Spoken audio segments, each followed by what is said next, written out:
Então, a gente se pergunta, e as raças? Eu quero que vocês parem, dêem uma pausa no vídeo e comecem a refletir. O que é raça para vocês? O que vocês aprenderam? Qual o conceito? Quantas e quais são as raças?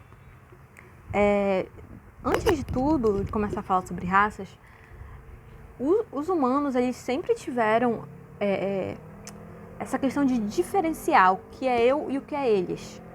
Isso desde os gregos antigos e etc. Porém, essa concepção que a gente ainda tem até hoje de raça, ela é um pouco mais moderna. Então, a gente vai ver um pouquinho do histórico dela. Primeiro, temos que entender que os pesquisadores, eles são seres humanos, então eles estão inseridos num contexto histórico-social. Então, a gente sempre tem que pensar que o pesquisador, ele está dentro de uma sociedade, ele tem e ele acaba sendo levado por ela. Então, vamos pensar que quando começou esse conceito de raça, era uma época em que a Europa estava começando as grandes navegações, conhecendo outros povos, e eles sempre viam esses outros povos como inferiores comparados a eles. Então, o Linneu, aquele Linneuzinho que a gente viu lá no início do binômio, ele mesmo, ele pegou a espécie Homo sapiens e ela dividiu em 4 subespécies. Os vermelhos americanos, que são os nativos americanos, os amarelos asiáticos, os negros africanos e os brancos europeus. Além disso, também deu algumas características, como por exemplo, os negros são mais inteligentes, os africanos são mais selvagens, e assim por diante. E depois dele vieram muitos e muitos outros pesquisadores e teorias acerca das raças. Sempre lembrando que eles estão dentro de um contexto histórico, social e econômico. Aqui é uma teoria que fala sobre que existiriam 3 raças: a caucasiana, a mongoloide e a negroide. E as outras, que não são nenhuma dessas, são cruzamentos, então é uma miscigenação. Essa aqui já divide em 5 raças: o caucasiano, o africano, o mongoloide, o americano, que seria o nativo americano, e o australiano, que seria o nativo da Austrália. Para vocês terem ideia, essa pintura é somente de como se fossem sub-raças dentro dos asiáticos. Então, realmente teve um campo de estudo disso. E assim foram surgindo teorias. Uma teoria que surgiu pegando as ideias do Darwin foi chamada de darwinismo social. O que ela fazia? Ela procurou implantar nos estudos sociológicos, antropológicos, geográficos, arqueológicos e históricos a concepção de evolução social e cultural. Ou seja, as sociedades e as culturas vieram de uma evolução. Então, se os negros são mais antigos, eles são menos evoluídos. E lembrem que nessa época, evolução significava melhoria. Então, o que é mais evoluído é melhor. Além disso, também surgiu a frenologia, que foi uma metodologia de estudo que foi desenvolvida pelo médico alemão Franz Gall por volta de 1800. Ele vai defender que o estudo das áreas do cérebro, que a partir desse estudo, nós conhecemos o corpo humano e assim as raças.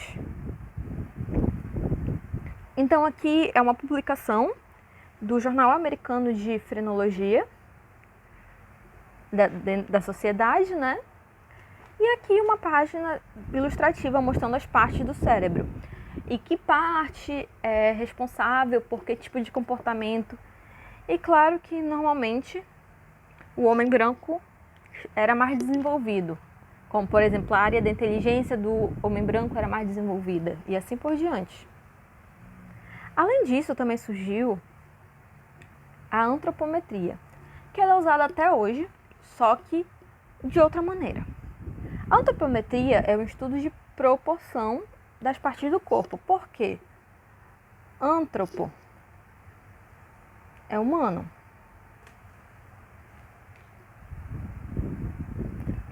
E metria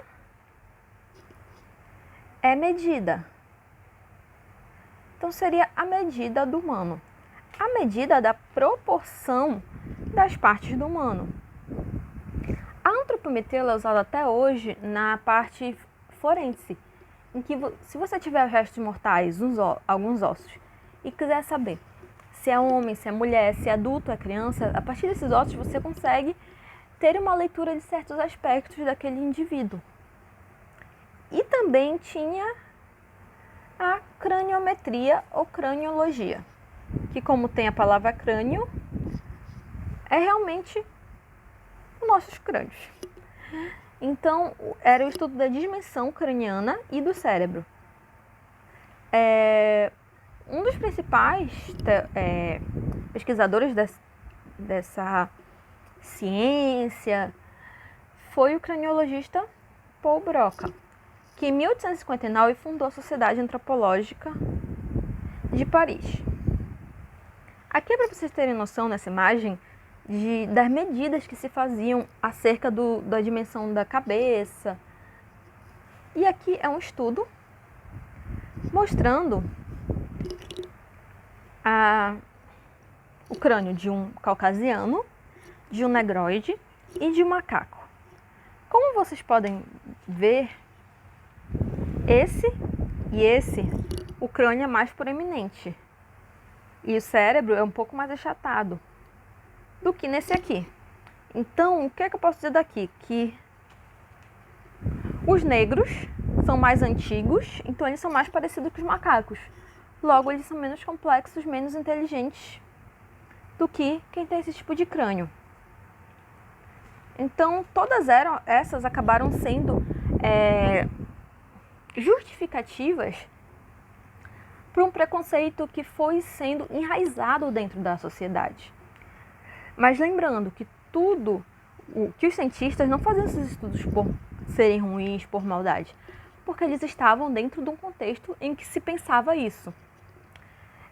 Só que ocorreram vários tipos de mortes por causa disso, genocídios, e depois da Segunda Guerra,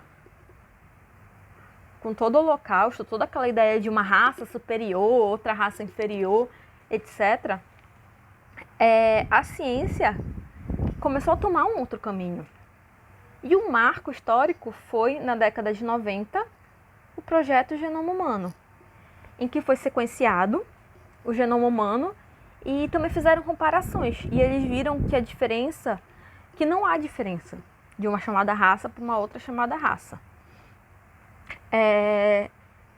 Então, a gente pode pensar dessa maneira que a raça, como a gente entende, como vem na nossa mente logo, é uma coisa que foi construída historicamente, socialmente, como maneira de subjugar outras pessoas. Mas, biologicamente, as raças não existem. Então, hoje em dia, você realmente pensar em raças é preconceituoso. Então, é uma ideia que vocês têm que tirar da cabeça de vocês. E esse é uma das coisas principais de se falar em evolução humana. Pensar que nós todos somos evoluídos e somos iguais. Só que aí vem o seguinte questionamento. Mas, por exemplo, se você pegar um europeu antigamente, há 60 anos atrás, e um africano, tem características diferentes? Tem. Por exemplo, a pele escura, com mais melanina, ela é melhor para um ambiente que tem mais sol, porque ela protege melhor. Num lugar que já tem menos sol, como na Europa, realmente você ter uma pele mais branca é melhor para você poder filtrar aquele sol. Além disso, a questão do tamanho do nariz influencia e outras coisas. Só que isso foram coisas que acabaram surgindo com milhões de anos. Então, são só características que foram sendo ganhas com o passar de várias gerações. Mas, por exemplo, se você pegar a sociedade hoje em dia, já ocorreu tanta miscigenação que a gente não consegue ver isso. A gente conseguia ver isso há muitas e muitas e muitas décadas atrás e não era uma regra também. E geneticamente não há diferença, nem anatomicamente, nem biologicamente, etc. Então, o conceito de raça é somente dentro desse contexto histórico, social. E para finalizar a aula, eu trouxe aqui para vocês 3 links que eu vou mandar no PDF, que são bem legais, para estudar um pouquinho mais sobre esse assunto. O primeiro link é uma leitura um pouco maior, só que ele é um compilado de vários sites. E ele fala coisas bem... não só de evolução humana, mas ele pega vários conceitos que a gente já estudou, de evolução, de Darwin, de Lamarck. Então ele é interessante até para dar uma revisadinha. O segundo já é da revista Super Interessante, então já é uma leitura um pouco mais tranquila, mais fluida, menor. E o terceiro, ele mostra mais essa parte histórica do racismo. Então, se vocês quiserem estudar mais sobre essa história, vocês podem olhar esse link. Então, o que eu tinha para trazer para vocês sobre evolução era isso. E até o próximo tema.